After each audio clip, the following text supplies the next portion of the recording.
వరద బాధితులను ఆదుకోవడంలో కాంగ్రెస్ ప్రభుత్వం పూర్తిగా విఫలమైందని మాజీ మంత్రి హరీష్ రావు విమర్శించారు. వరదలు ముంచెత్తిన సమయంలో కనీస అవగాహన లేకుండా వ్యవహరిస్తున్నారని ఎద్దేవా చేశారు.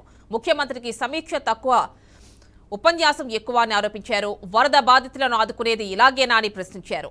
వరద నిర్వాహితులతో పాటు నష్టపోయిన ప్రతి రైతుకు నష్టపరిహారం ఇవ్వాలని డిమాండ్ చేశారు.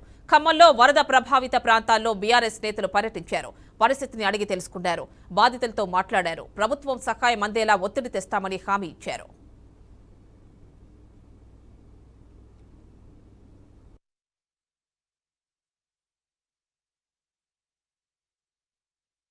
నలభై 48 గంటలైనా ప్రజల్ని ఆదుకోరా? అన్నం కూడా పెట్టడంలో ఫెయిల్ అయిపోయింది ఈ ప్రభుత్వం. కనీసం ఇంత భోజనం ప్యాకెట్లన్నా పంపాలి కదా. మీరు బియ్యం ఇస్తే వండుకునే పరిస్థితి లేదు. ఇంట్లో దాదాపు ఒక అడుగు మోకాలు లోతు బురద ఉన్నది ఇళ్లలో.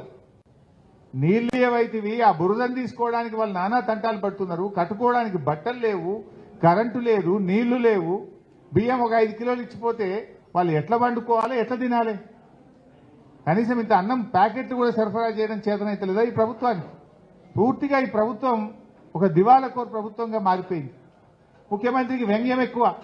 మోకాలికి బోడగొండుకు లింక్ పెట్టి పిచ్చి మాటలు మాట్లాడే ప్రయత్నం చేస్తా ఉన్నాడు ముఖ్యమంత్రి గారు. ఇక మేము డిమాండ్ చేస్తా ఉన్నాం. కేంద్రం కూడా ఫెయిల్ అయిపోయింది. ఈరోజు కేంద్ర ప్రభుత్వం కూడా రాష్ట్రాన్ని ఆదుకోవడంలో ఫెయిల్ అయింది. 8+8 = 16 కాదు, 0 అయింది. కేంద్ర బడ్జెట్లో 0, వరద సహాయంలో కూడా నష్టమే అయిపోయింది.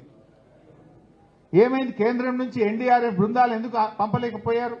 కనీసం ఒక హెలికాప్టర్ని ఎందుకు పంపలేకపోయారు?